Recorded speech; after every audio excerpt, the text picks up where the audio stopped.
everybody, it's Wendy. Welcome.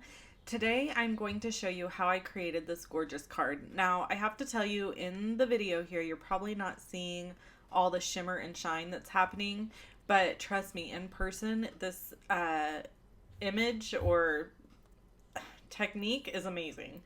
So I'm using some re-inkers from Stampin' Up, and I'm using a pair of tweezers and glimmer pen, a Wink of Stella glimmer pen, and an aqua brush.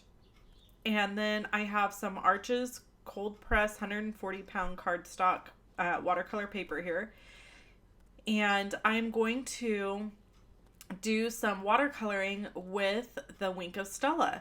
So I want to show you how easy and cool this is to do. Okay, as you can see, I have a little mat down here. This is a silicone mat that you can get online. It's from Amazon, and it's great for doing watercolor projects and stuff like that because you can put your ink straight down onto the mat. I'm using Cucumber Crush and Garden Green, and I'm using my Wink of Stella pen and picking up a little bit of ink and then kind of rubbing it out to the edge, and you can see it just goes on really nice. However, if you can, I don't know if you can really tell in this, but the pen starts to kind of like drag, if you will, because there's not enough moisture in those glimmer pens. So what I do is I use the aqua brush, and you can do this one of two ways. You can either use it to spread the ink you've already put down, or you can put on a little bit of water, just kind of a coating of water first, which is what I'm doing here. And then it like magically allows this glimmer pen to just move very freely over your images or your cutouts.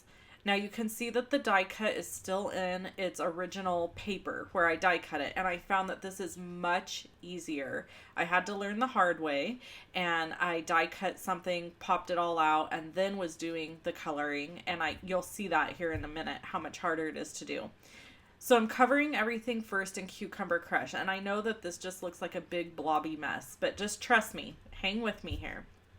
Okay, so now I've used the glimmer pen to move all this color around, and I'm kind of cleaning it off, and I'm going to go now into the darker Garden Green, and I'm just going to outline the stem just a little bit with the Garden Green, and then kind of go over some areas here with the glimmer pen and the Garden Green, but not covering everything, because I definitely want there to be different colors in these leaves. I don't want them to be a solid color. I want to have the effect of different colors and kind of a blend happening. So you can see here I attempt to blend this out a little bit, but the glimmer pen's not great about blending. It's not water, so it doesn't really lend to blending very well. You can see here where I'm kind of picking up a little bit of water with the glimmer pen, and that's to clean the color off. So I'm cleaning off the color, the green color. Okay, so now I'm going to bring in my hydrangea piece, because that's what I'm making here is a hydrangea. And I've got some Wisteria Wonder and some Elegant Eggplant. So you can see I'm doing a light color mixed with then a dark color. So we're going to start out by wetting the entire surface of this hydrangea piece.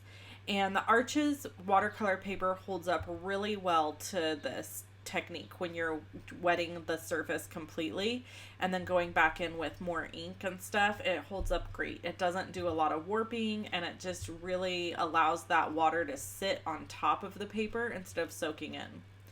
So I'm using now the Wink of Stella pen to go in and kind of paint this Wisteria Wonder all over the top of this hydrangea piece. Now I'm not getting a ton of glimmer here, and that really bothered me, and I fix it later. And part of that, this is a great lesson learned, is because I've used too much water in association with the Wink of Stella. So what you have to do is you have to squeeze your Wink of Stella pen a little bit and get some more of that glimmer down into the brush before you add more water.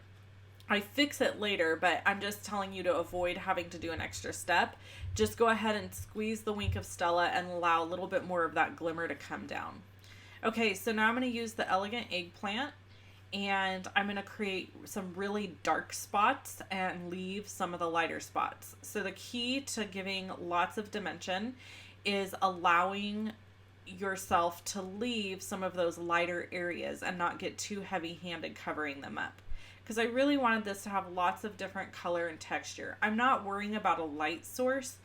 I'm just simply trying to have depth and doing that by adding dark but leaving some of the light. So I'm just going through and adding it all over the place just very randomly, and I needed a little bit more of that elegant eggplant. It was running out.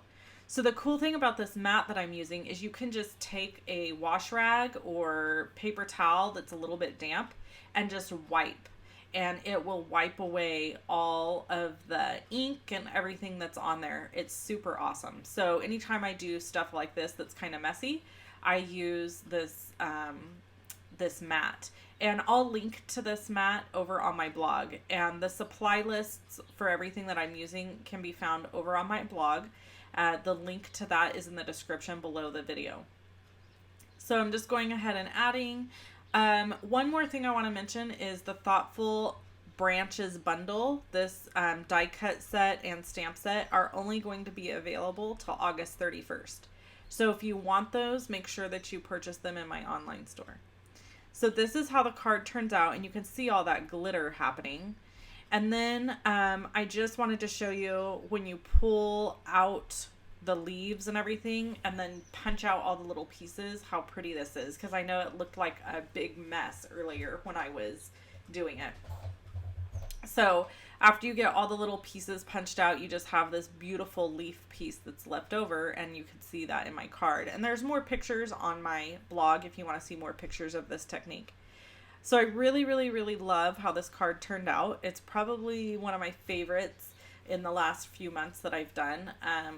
But I say that about a lot of my cards because I do a new technique and I get excited about it. I'm like, this is my favorite now. So it just happens. So anyway, I hope you enjoyed this. You're going to see this finished here in just 1 second. When I get done punching it out, I really want to show you the different colors. It's beautiful.